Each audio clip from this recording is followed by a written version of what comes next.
السلام علیکم ورحمۃ اللہ وبرکاتہ۔ الحمد للہ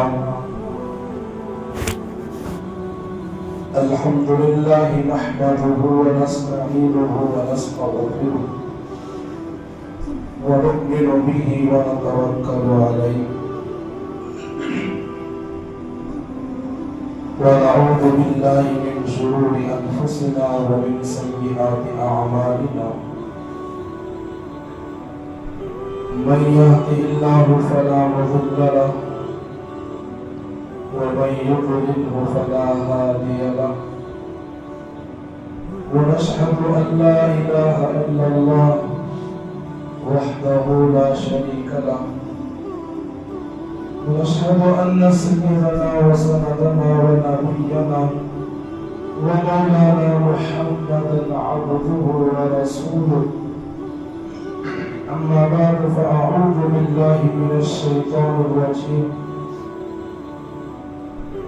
بسم الله الرحمن الرحيم،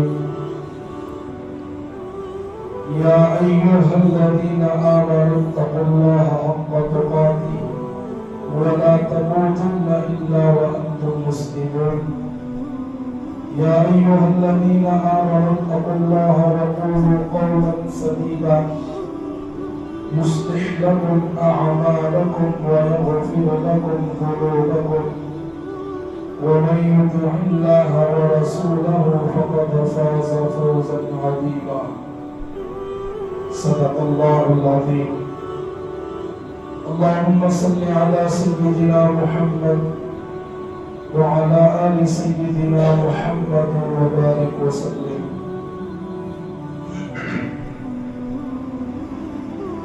میرے محترم بزرگوں اور دوستوں،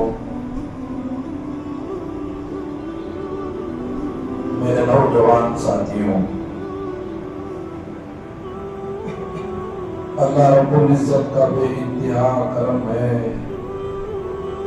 اللہ کا فضل ہے، اللہ کا شکر ہے، اس رب نے مجھے اور آپ کو ایمان عطا فرمایا۔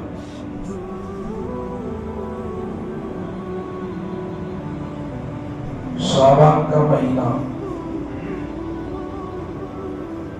گویا کہ آدھا شعبان امن کے ساتھ سلامتی کے ساتھ گزر چکا، اب آدھا مہینہ باقی ہے، گویا کہ رمضان کا مہینہ ہمارے قریب ہے۔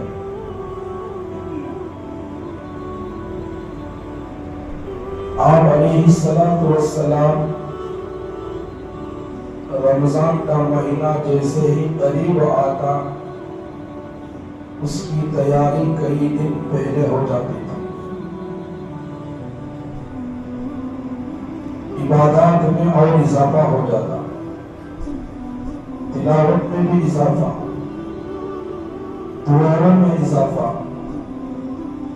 صدقہ اور خیرات میں اضافہ، روزوں کا اہتمام، ذکر کا اہتمام، اس لیے کہ رمضان کے استقبال کے لیے، اس کے احترام کے لیے آپ علیہ السلام کئی دن پہلے ہی اس تیاری میں لگ جایا کرتے تھے۔ میرے محترم بزرگوں اور دوستوں، تو یہی عمل ہمیں بھی ہونا چاہیے، یہی طریقہ، یہی کردار ہم سب کو اپنانا چاہیے۔ ہماری عبادتوں میں اضافہ ہو، ذکر میں بھی اضافہ ہو، قرآن کی تلاوت اس میں بھی اضافہ ہو، جب تم دعا کرو تو دعاؤں کے اندر بھی اضافہ ہو، راتوں کو اٹھے تہجد کا اہتمام فرمائے۔ اللہ تبارک و تعالی کو اپنے کلام میں تہجد کا بھی مقام کے بارے میں اللہ نے ذکر فرمایا، مقام محمودا۔ کل قیامت میں اللہ تبارک و تعالی اعلان فرمائے گے، اس وقت پورے کے پورے جمع ہو جائیں گے اور اللہ تعالیٰ یہ اس بات کا اعلان فرمائیں گے کہ بھئی دنیا کے اندر تہجد کی نماز پڑھنے والے کہاں ہیں؟ اٹھو، جبکہ کوئی حساب بھی نہیں، کوئی کتاب بھی نہیں۔ حساب اور کتاب ہونے سے پہلے یہ اعلان ہوگا۔ یہ اعلان ہر ایک آدمی سنے گا، ہر ایک شخص یہ اعلان کو سنے گا۔ تو یہ مختصر چھوٹی جواب اٹھے گی، جو دنیا میں تہجد کے پابند، اس لیے کہ تہجد پڑھنے والے، تہجد کی نماز کی پابندی کرنے والے آپ کو دنیا کے اندر چند ہی لوگ ملیں گے۔ اللہ تعالیٰ فیصلہ فرمائیں گے کہ جاؤ تو جنت میں داخلہ ہو جاؤ۔ کیا احترام ہے، کیا اعزاز ہے، کیا درجے ہیں جو تہجد پڑھنے والوں کو اللہ نے کیا مقام عطا فرمایا کہ اپنے بندوں کا حساب و کتاب لینے سے پہلے اللہ بغیر حساب کتاب ان کو جنت میں داخلہ کر دیتے ہیں۔ تو ان ایام میں، ان مہینوں کی قدردانی کرتے ہوئے اللہ کے حکم کی تعمیل، سب سے بڑی جو بات ہے اللہ کا حکم۔ اللہ کا حکم کو سر آنکھوں، آپ کو وہ حکم سمجھ میں آئے یا نہ آئے، بس اللہ کا حکم آ گیا تو ہم اس حکم کو پورا کرنے کے لیے تیار ہونا چاہیے۔ اپنے نفس کو اور اپنے اعمال کو اور صلاح کرانے کی کوشش کرنا چاہیے، گناہوں سے اپنے آپ کو بچانے کی کوشش کرنا چاہیے۔ ہر روز اپنا جائزہ لے، میرے دل و دماغ میں کیا چل رہا ہے، کیا میرے اندر نیک عزائم ہے، کیا نیک ارادے ہیں، اس دل کے اندر میں کیا رکھا ہوں اور کس کے بارے میں حسد کر رہا ہوں، کس کے بارے میں بغض رکھ رہا ہوں، کیا میرے اس دل کے اندر دنیا کی کیا ناجائز محبت ہے، کیا حرام محبت ہے یا حلال محبت ہے۔ اپنے آپ کا جائزہ لے۔ ہر اعضاء کو، سر کے بال ہے، آنکھیں ہیں، زبان ہے، ہمارے دو کانے ہیں، ہاتھ بھی ہے، پیر بھی ہے اور جسم کا ہر حصہ، اور اس بات کی کوشش کرے کہ میرا ہر حصہ گناہوں سے محفوظ ہو۔ اب بہت سارے لوگوں کو کیا ہے، مثال دے کر سمجھانا ہوتا ہے اللہ کا حکم کیا ہوتا ہے۔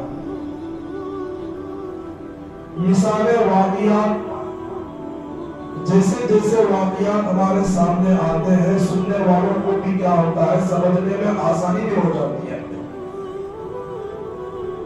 ایک زمانے میں بہت بڑے بادشاہ گزرے ہیں جن کا نام ہے سلطان محمود۔ بڑے نیک بادشاہ تھے۔ ان کے دربار میں دیہات کا رہنے والا ایک آدمی بادشاہ کی خدمت میں آیا۔ بادشاہ کی خدمت میں تو بہت سارے تھے، اس کا تعلق دیہات کا تھا۔ نہ پڑھنا لکھنا آتا، نہ اس کی کوئی تعلیم، نہ اس کی کوئی تربیت۔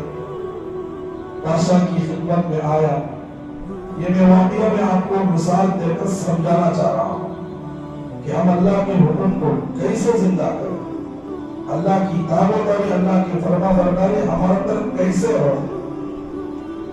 آیا، اس کا تعلق دیہات کا تھا، بادشاہ کی خدمت میں آیا اور ایسی خدمت کیا، بادشاہ اس کی خدمت کو دیکھ کر بہت متاثر ہوا، بہت خوش ہوا، اور اس نے اپنے جو معزز لوگ ہیں، اپنے جو قریب کے لوگ ہیں، اور اس نے اس جماعت میں، اپنے قریب لوگوں میں اس دیہات کے رہنے والے شخص کو بھی جگہ دے دیا اس کی خدمت کو دیکھ کر۔ اب جو وہاں کے جو پہلے سے رہنے والے جو تھے نا، ان کا خاندان بھی اعلیٰ، تعلیم بھی اعلیٰ، اخلاق تعلیم بھی اعلیٰ، سمجھدار بھی تھے، اخلاق و عقل مندی بھی تھے، کئی سالوں سے بادشاہ کی خدمت کر رہے تھے، اور جب بادشاہ ان کے برابر اس آدمی کو شامل کر لیا، وہاں کے رہنے والوں کے اندر ایک جلس ارے بادشاہ نے کیا کر دیا، ہم نے کئی سالوں سے بادشاہ کی خدمت تو ہم کر رہے ہیں، لیکن بادشاہ نے اس کو ہمارے برابر شامل کر دیے۔ اب لوگوں نے سوچا کہ چلو بادشاہ کو بات کرتے ہیں۔ موقع ملا سلطان محمود سے، وہاں کے رہنے والے نے جا کر بادشاہ سے گفتگو فرمائی، بادشاہ ہمارا خاندان بھی اعلیٰ، ہماری نسب بھی اونچی، بادشاہ ہمارے عقل بھی اونچی، اور ہم نے کئی دنوں سے آپ کی خدمت بھی کر رہے ہیں۔ ایک معمولی دیہاتی آدمی، کھیڑے میں رہنے والا، قریے میں رہنے والا، اور تو نے تو اس کو اپنے نظر میں اور اپنے قریبی میں ہم سے کہیں زیادہ تو اسے چاہتا ہے، اور حالانکہ اس سے کہیں زیادہ ہم تیری خدمت گزار ہے۔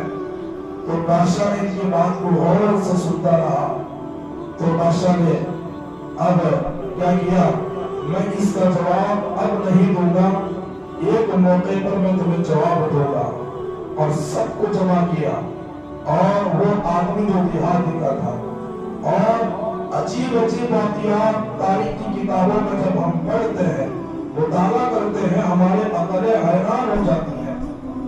تو اس کا نام جو تھا ایاز تھا، یہ بھی آیا، تو بادشاہ نے کسی نوکر سے کہا کہ بھائی جاؤ، جا کر یہ درخت سے پھل کاٹ کر لاؤ۔ پھل کاٹ کر لائے، اور وہ پھل کاٹا، اسے الگ الگ حصے کیے، تشتری میں رکھے، ہر ایک آدمی کو تقسیم کیے، اور جتنے بھی لوگ جو آئے تھے، ہر آدمی ایک ایک پیس اٹھایا اور منہ میں رکھا۔ وہ پھل اتنا کڑوا تھا، اتنا کڑوا تھا، کوئی وہ پھل کو کھا نہیں سکا، فوراً تھوک دیے، اور بادشاہ سے کہا، بادشاہ یہ پھل اتنا کڑوا ہے، اتنا کڑوا ہے، منہ میں رکھنے کے بھی لائق نہیں، منہ میں رکھنے کے بھی قابل نہیں۔ اور ادھر دیکھے، پورے پھینک دیے، لیکن جو دیہات کا رہنے والا، جو غلام، جو ایاز جو تھا، وہ پھل ایسا کھا رہا تھا، مزے لے لے کر کھا رہا تھا، اور بڑا حیران، بڑا عجیب۔ بادشاہ نے سب کے سامنے اس خادم کو بلا کر پوچھا کہ یہ بتا، یہ پھل اتنا کڑوا تھا، لوگ منہ میں رکھے، منہ میں رکھنے سے پہلے تم پورے لوگوں نے اس کو پھینک دیا، تو اتنے مزے سے کھا رہا ہے۔ اب دیکھو اس کی فرمانبرداری، اس کی اطاعت، اس کی شکر گزاری دیکھو۔ اور اس نے کہا کہ بادشاہ کئی دنوں سے، کئی زمانے سے تیرے ہاتھ سے میں میٹھی چیز کھا رہا ہوں، آج تیرے ہاتھ کا کڑوا چیز آ گیا، تو میں اسے کیسے رد کروں، میں اسے کیسے واپس کروں؟ آج ایک دن تو آ گیا، اور کیا میں اتنا شکر گزار ہوں؟ تو میرے محترم بزرگوں، دوستوں، اور ہمارے اندر بھی اطاعت ہونا چاہیے۔ اللہ نے ساری زندگی خوشی دی، اللہ نے ساری زندگی آپ کو خوش رکھا، اور اگر آپ کی طبیعت میں کوئی کمی آ گئی، صحت میں کمی آ گئی، گھر میں کمی آ گئی، کاروبار میں کمی آ گئی، اور لین دین کے معاملات میں کوئی کمی آ گئی، اور کبھی تم اللہ سے مایوس نہ ہونا چاہیے۔ اس رب ساری زندگی میں خوش رکھا، آج ہماری زندگی سے اور سکون ہٹ رہا ہے، تو میں کیوں اللہ پر راضی نہ ہوں؟ دیکھو، اسے کہتے ہیں فرمانبرداری، اسے کہتے ہیں اطاعت، اسے کہتے ہیں شکر گزاری۔ اور اسی قسم کا ایک واقعہ اسی کا، بادشاہ نے افسر کو سب کو جمع کیا۔ اب جمع کرنے کے بعد اب بادشاہ اب ان کا امتحان لینا چاہتا تھا۔ اب سمجھا رہا ہے جو وہ آیت ہے کہ یہ اتنا کیوں قریب تو اس کو کیوں کیا۔ اب بادشاہ نے سب کو اعلان کیا، اب میں تمہیں کچھ امتحان لینا چاہتا ہوں، ایک موقع پر جمع ہو جاؤ۔ اور سب کے سب جمع ہو گئے، اور امتحان لینا چاہتا تھا، عقل کا امتحان، اطاعت کا، فرمانبرداری کا امتحان تھا۔ تو پورے کے پورے لوگ جمع ہو گئے، اور بادشاہ کے پاس ایک قیمتی ہیرا تھا، بہت ہی قیمتی ہیرا، اور ہاتھ میں تھا۔ لوگوں سے پوچھا کہ وہ بتاؤ کیا ہے؟ پورے لوگ کیا ہے جواب دیں گے، بادشاہ یہ بڑا قیمتی ہیرا ہے، بڑا قیمتی ہیرا ہے۔ تو بادشاہ نے جو معترض جو لوگ تھے، اور ایک آدمی کو بلائے اس کے حوالے کیے کہ بھائی جاؤ جا کر اس ہیرے کو توڑ دو. تو اس نے اور سوچا کہ بادشاہ ہماری عقل کا امتحان لینا چاہتے ہیں. تو اس نے کیا کیا, ہاتھ میں لیا اور ہیرے کو غور سے دیکھا. بادشاہ سے کہا بادشاہ یہ ہیرا بڑا قیمتی ہے, یہ ہیرا بڑا اعلیٰ ہے, اور اسے ہم کیوں توڑے, اور اس ہیرے کو تو حفاظت کرنا چاہیے.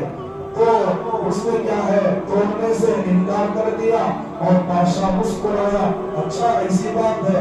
لوگ خوش ہو گئے کہ ہاں بادشاہ اس بات پر بہت متاثر ہوا. اور ایک ہیرا وہی ہیرا, اور ایک کے پاس گئے وہی لاجک بتائے, اور ایک کے پاس گئے وہی لاجک جو پہلے والے نے جو بتایا تھا.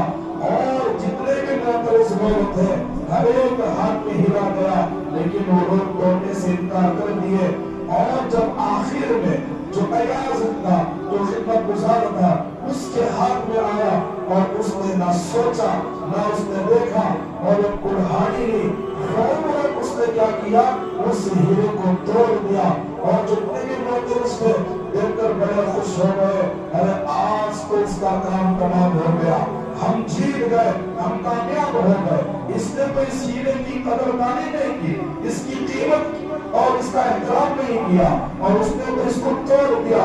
بادشاہ کی نظر میں ہم اعلیٰ ہو جائیں گے, ہم کامیاب ہو جائیں گے.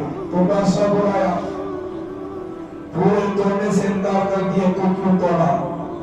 تو ایاز نے وہ جواب دیا, بڑا کمال والا جواب تھا. اس نے جواب دیا کہ بادشاہ میرے سامنے دو حکم تھے, ایک ہیرا قیمتی ہیرا, اور ایک تیرا حکم تھا. تیرا حکم تھا, تیرا حکم یہ تھا کہ اس ہیرے کو توڑے. اگر میں تیرے حکم کو نہ مانتا, اس ہیرے کو نہ توڑتا, میں تیرے حکم کے خلاف کرنے والا ہوتا.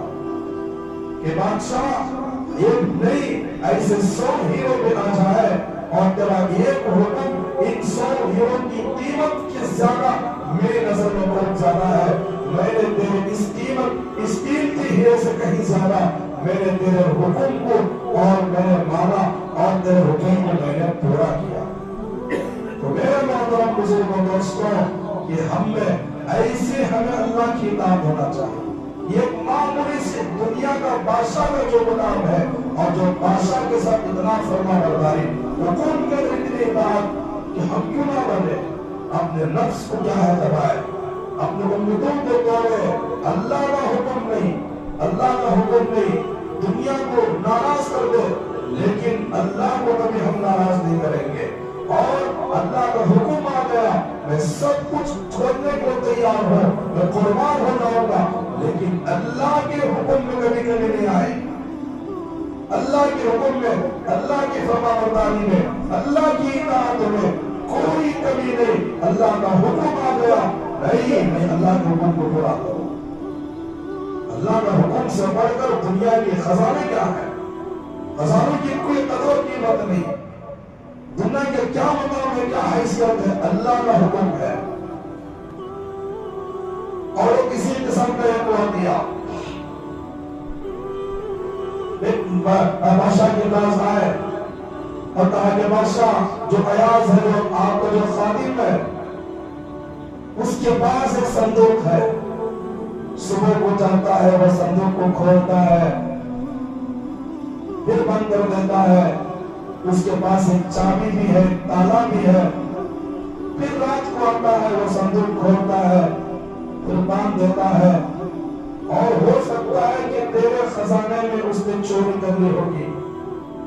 بادشاہ کے سامنے شکایت کرے, اچھا اس کے پاس ایک صندوق بھی ہے, ایک تالا بھی ہے, کہ روزانہ صبح شام اس کو دیکھتا بھی ہے, باندھ کر کے آتا ہے, اسے تالا بھی لگا دیتا ہے.